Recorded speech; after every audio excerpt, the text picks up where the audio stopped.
Hey y'all, how you doing today? Thanks for joining me on my channel. I wanted to bring you a recipe conversion today. Surprise, surprise! So I was, scrolling through the internet like we always do, and I came across this recipe that looked pretty good, and it was called sausage balls. And I thought, well, that sounds like we could eat that on a carnivore or ketovore diet. But then lo and behold, it has rotel in it and it has Bisquick. So it's definitely not a low carb recipe. So I thought we could convert those ingredients to a ketovore slash carnivore recipe. So that's what we're going to do today. I have never made this before. It's just a recipe I came across the other day while scrolling. It is the holiday season, and we always get invited to Christmas parties or potlucks or church events or birthday parties, whatever the case may be. And we always need to bring an appetizer, especially one that we can eat on our diet. So I thought, let's try converting this recipe into a very low carb recipe and see what we get. So may turn out, may not turn out, but we're going to find out. So let's get started. So the original recipe, I will put a picture of the original recipe here so y'all can see what it looks like. If you want to make the original recipe with Bisquick, go ahead, if that's what floats your boat. But we are going to do keto version today. So I thought, let's just make this recipe super simple. We are all busy. We don't always have time to make everything from scratch, so let's start with shredded cheese that's already shredded, cream cheese that's already made, and sausage that's already made. Now, if you want to make it healthier, you can make your own sausage out of ground pork and some seasonings. You can shred your own cheese, and you can make cream cheese if that's what you want. But I just wanted to convert this recipe into something that's pretty simple that we would be able to throw together and bring to a party. So we are going to start with half of this. This is 2 pounds. We're only going to use 1 pound of ground sausage. We're going to use 2 cups of shredded cheese. I suppose y'all could use any cheese that you wanted. I bought the Mexican shredded, and this just happens to be 2 cups even. So we're going to use all of that package. 8 ounces of cream cheese, and this is 8 ounces, so that's good. And I always grind up my leftover pork rinds when they get to the bottom of the bag, especially if they're those little hard bits that I don't want to chew on. So that's what this is. It's just a mixture of different pork rinds. You could even buy pork panko if you don't want to crunch up your own, and that would make it even easier for you. But we're going to use 1.5 cups of crushed pork rinds. So let's get started. I'm going to mix it in my KitchenAid mixer, and I'm going to use my paddle attachment. You could use the whisk attachment. You could also mix it up by hand. Doesn't matter. Make it as simple as you want or as complex as you want. It's up to you. So we are going to do 1.5 cups of ground pork rinds.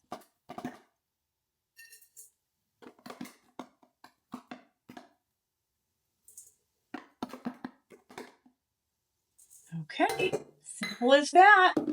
First ingredients out of the way. Now this has been on my counter for maybe about 20 minutes just to soften it up a bit.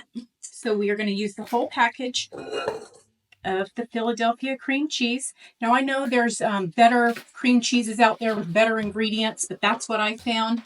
And I have never tried making my own cream cheese, but I hear that you can do it and it's not that hard. So maybe one day I will. But today we're going simple. I have a busy weekend.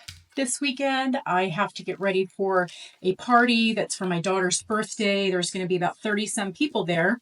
And I thought if this tastes good, we can make another one, and that'll be something else I could eat at this party because it's not going to be a keto event.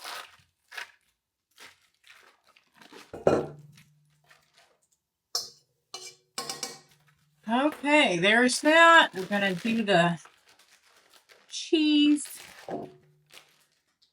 I had mozzarella cheese too, but I just decided to use this one. If I make another batch, it's going to be with mozzarella, though, because that's the only one I have of that kind. So my last ingredient is going to be my Jimmy Dean sausage. If you want to make it a little spicy, you can use the spicy sausage. I just got the regular. So I'm going to do half, and we are not going to measure. We're just going to eyeball half. And that's it.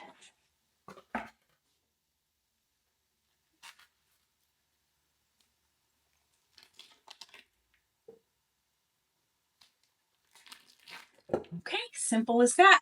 Let me wash my hands and we'll get started. So we are going to bake these sausage balls at 375 degrees, and it's going to be about 20 or 25 minutes.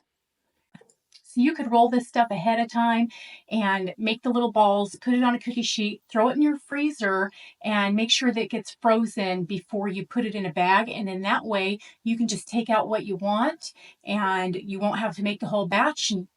Easy peasy.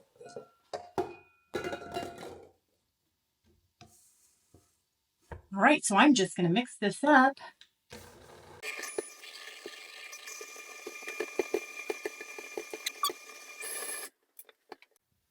Looks like it's getting together pretty good. I'm going to just scrape this down and give it another mix just to make sure everything's evenly distributed. Let me tell you, this paddle attachment is going to be a lot easier to clean this mixture out than if you had a whisk attachment. So I would say if you don't have a paddle attachment, your whisk attachment will work.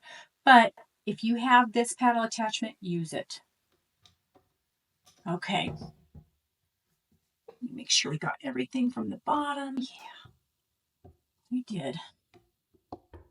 Okay, one more go around and we are going to be good.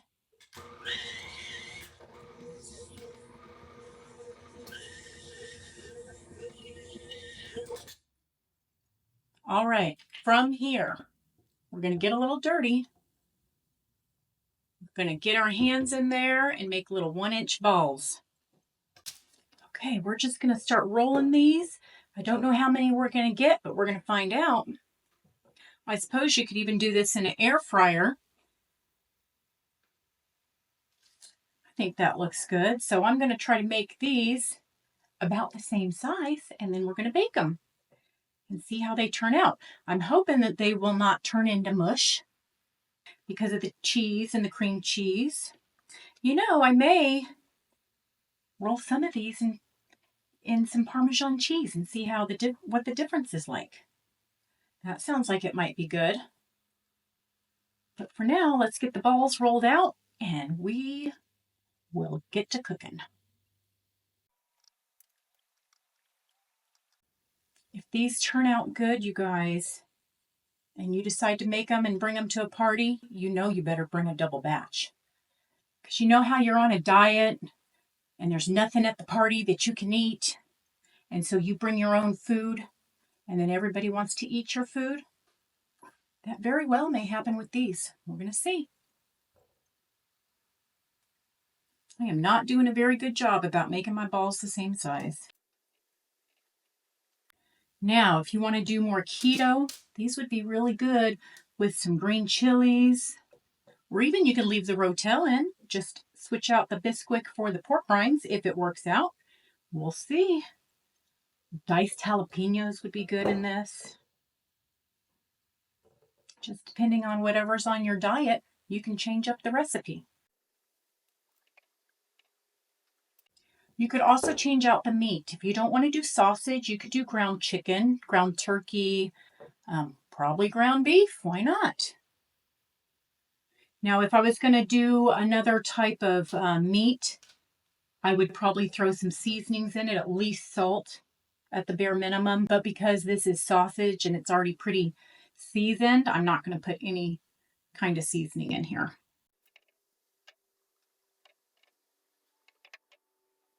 I think this is going to make a pretty good amount. So once you make these, if you have leftovers, you could keep them for up to probably 5 days in the fridge. Just make sure you put it in a container and refrigerate it right away.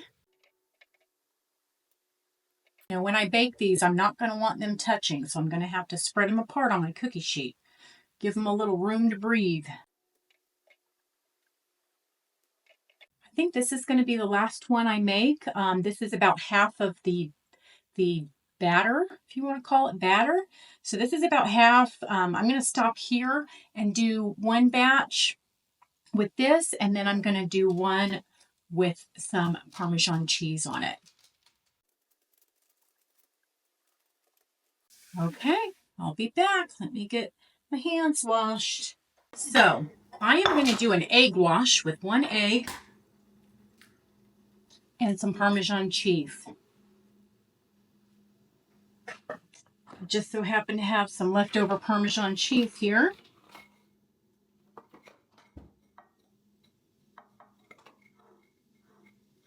So you could use the one in the green can. It's up to you. I just have this, so I thought I'd use it up. All right, so we are going to see how some of them turn out with an egg wash and Parmesan cheese, but I guess I should have rolled them up first. That would have been a smart thing to do. So let's get them done. I think there's about an infinite amount of ways that you could make it. I don't think we can really screw it up, but we're going to see.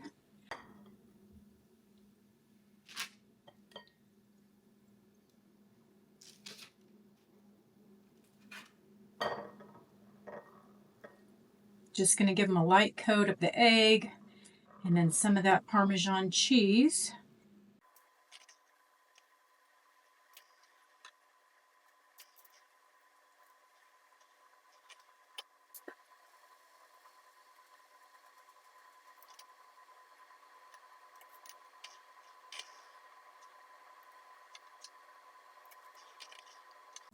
Now, growing up in Kansas, we used to fry a lot of stuff, bread it and fry it.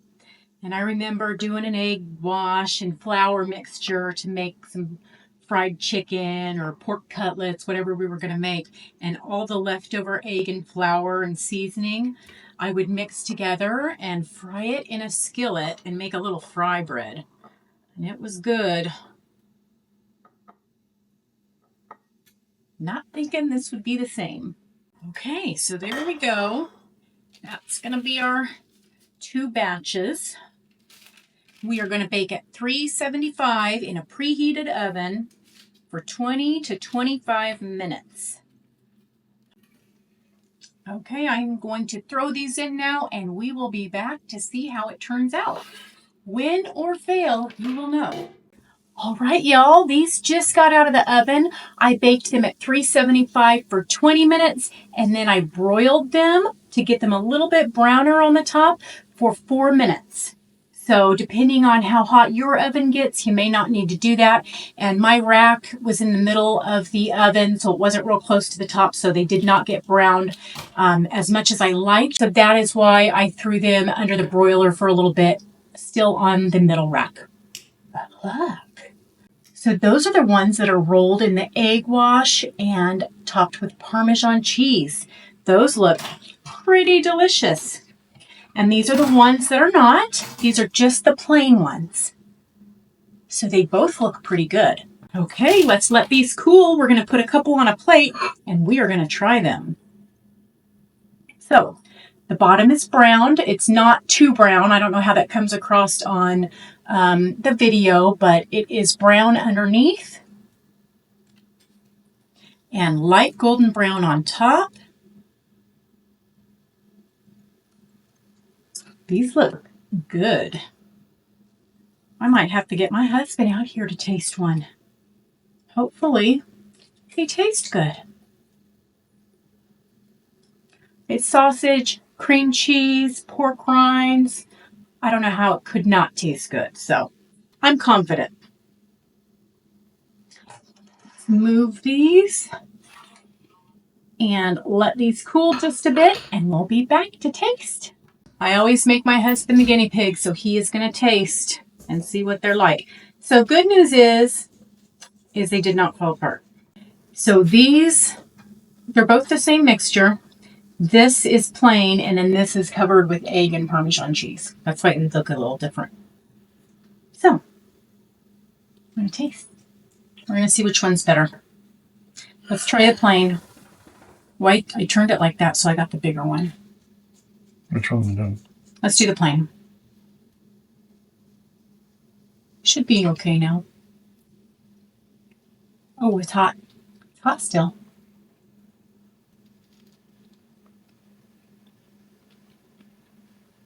Good. It is good. It's because we made it. Surprise, surprise. It is good. And it stays together pretty good. I don't know if they can see that. Yum, huh? Mm-hmm. We got a new appetizer. Johnson's wagging his tail. Mm-hmm. You like that? Huh, Johnson? Here, I'll give you the big one. Okay. So it's pretty good. Part 2. It is good. I like it. Okay, these are the ones that are covered with Parmesan cheese.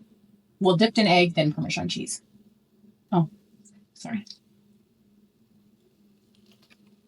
Oh, it's so hot. Just like the last one. Oh, Surprise, surprise. Didn't like the first time, did you? Mm-mm. I'm a glutton for punishment. I think I like these better. A little bit better. What about you? I like both. Either way, they're good. If you want to be lazy about it, just make the ones without dip and Parmesan cheese, right? I mean, they're still going to be good no matter what. So we have successfully converted a high-carb recipe into a low-carb recipe. Carnivore recipe at that. It's delicious, and it'll be perfect for a party appetizer. But make a double batch, because everybody's going to want to eat it. Well, thanks for joining me today, and my hubby. And until next time, stop eating processed foods.